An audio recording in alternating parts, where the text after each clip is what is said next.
कल्पना कीजिए कि कहीं आप जानते हैं हमारी दुनिया से खरबों प्रकाश वर्ष दूर आपका एक और रूप अभी इसी वीडियो को देख रहा है। यह सुनने में जितना अजीब लगता है उतना है नहीं। मल्टीवर्स थ्योरी आजकल काफी चर्चा में है, मार्वल की फिल्मों से लेकर स्पाइडरवर्स और हालिया hit film everything everywhere all at once तक। लेकिन ये सिर्फ कोई काल्पनिक विज्ञान की अवधारणा नहीं है। भौतिक विज्ञानी दशकों से इस सिद्धांत के बारे में बात कर रहे हैं। आइए देखते हैं वे क्या कहते हैं। क्या समानांतर दुनिया का अस्तित्व है?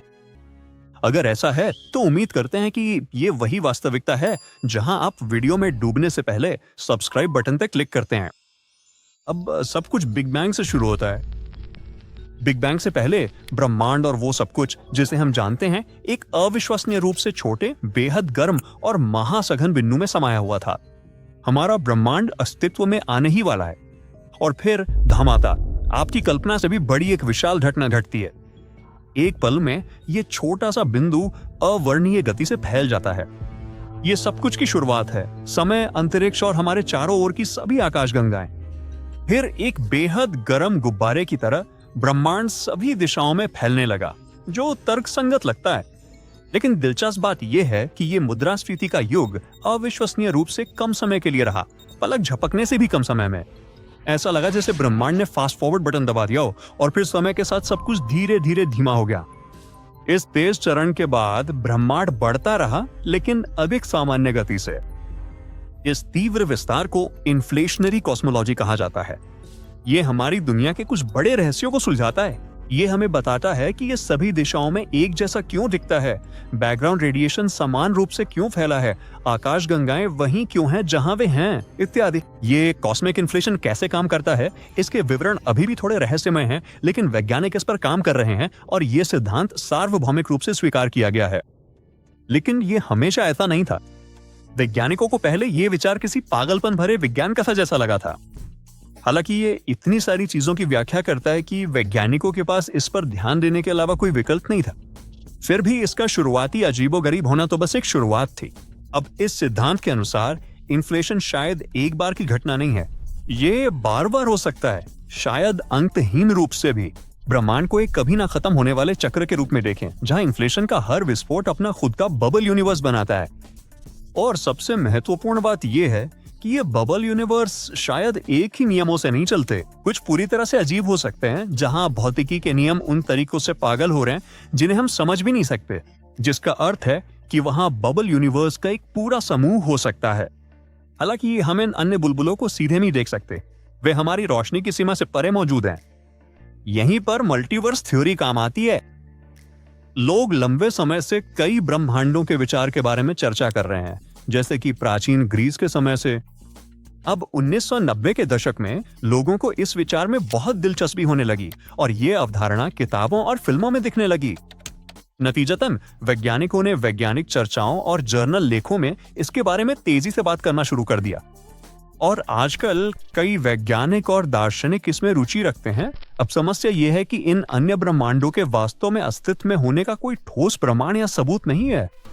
ये कोई सिद्ध या पुष्ट सिद्धांत नहीं है, ये वास्तव में कोई सिद्धांत भी नहीं है, बस एक परिकल्पना है, दिलचस्प विचारों का एक समूह है।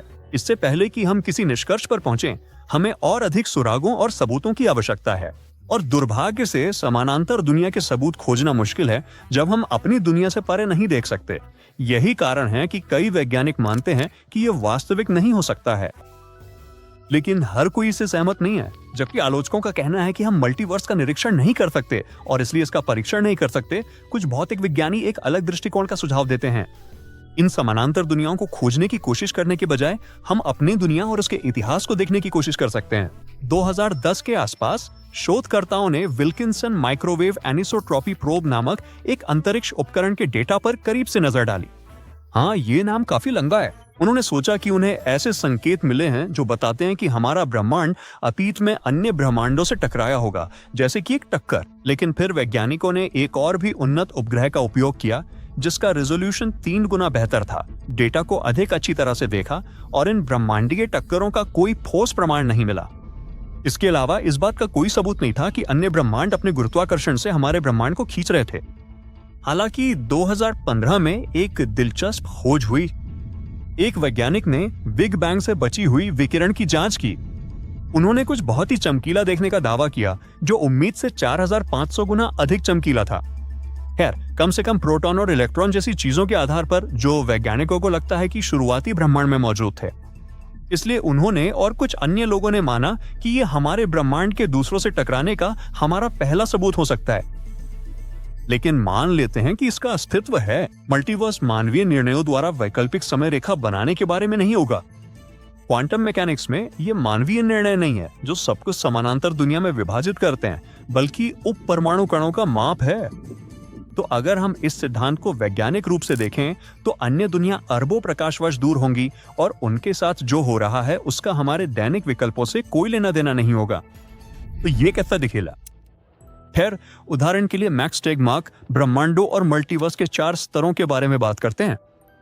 स्तर 1 हमारी दुनिया का विस्तार है।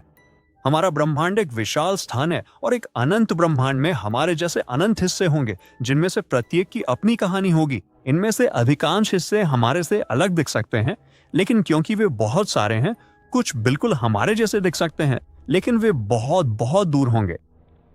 लेवल 2 एक ऐसा ब्रह्मांड है जिसमें अलग अलग भौतिक स्थिरांक हैं। ये विचार कहता है कि हमारा ब्रह्मांड एक बहुत बड़े स्थान का हिस्सा है जहां बुलबुले बनते हैं। प्रत्येक बुलबुले के अपने नियम हो सकते हैं, जैसे भौतिकी के अलग अलग नियम।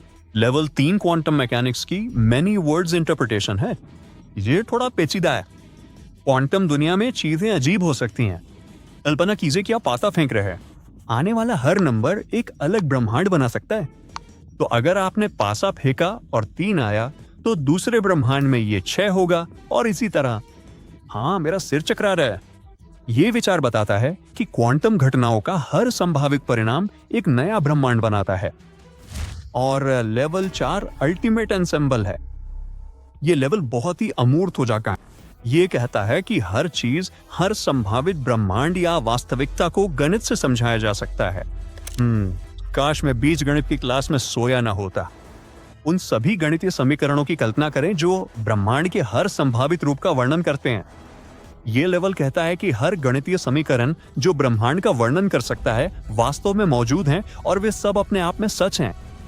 स्टीफन हॉकिंग लेवल 3 की मेनी वर्ल्ड्स इंटरप्रिटेशन के समर्थक थे। उनके निधन से पहले ये उनके आखिरी सिद्धांतों में से एक था। उन्होंने भविष्यवाणी की थी कि ब्रह्मांड सीमित है और बिग बैंग के मौजूदा सिद्धांतों की तुलना में कहीं अधिक सरल है।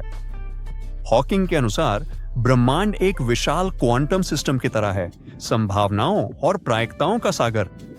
इस दृष्टिकोण में ब्रह्मांड के इतिहास का हर परिणाम समानांतर अस्तित्वों में घटित होता है और हम पर्यवेक्षकों के रूप में एक महत्वपूर्ण भूमिका निभाते हैं। हॉकिंग के अनुसार हमारा अस्तित्व और जो हम देखते हैं वो सक्रिय रूप से उस ब्रह्मांड को आकार देता है जिसे हम देखते हैं। सरल शब्दों में ब्रह्मांड एक कैनवस है और हम सभी चित्रकार हैं। ये बहुत ही शानदार और पागलपन भरा लगता है, लेकिन विज्ञान में कई चीजें सच साबित होने से पहले पागलपन ही मानी जाती थी। तो क्या कहीं आपकी कोई और कॉपी है जो ये वीडियो देख रही है और जिसने अभी अभी लाइक बटन दबाया है? कौन जानता है? अगर हमारी अनंत कॉपियां हैं तो वैज्ञानिक मानते हैं कि हम जुड़वा बच्चों की तरह हो सकते हैं जिनकी उत्पत्ति एक ही है, लेकिन फिर वे अलग अलग व्यक्तियों में विकसित हो जाते हैं। और अगर ये दुनियाएं मौजूद हैं तो शायद हम एक दिन वहां जा भी सकें। हमारे बीच कुछ संबंध हो सकते हैं, कुछ ऐसा जो अंतरआयामी यात्रा की अनुमति दे सके। उदाहरण के लिए वर्म होल। खैर, सच्चाई जो भी हो, आशा करते हैं कि एक दिन हम इसे खोज लेंगे। तब तक जिज्ञासु बने रहें।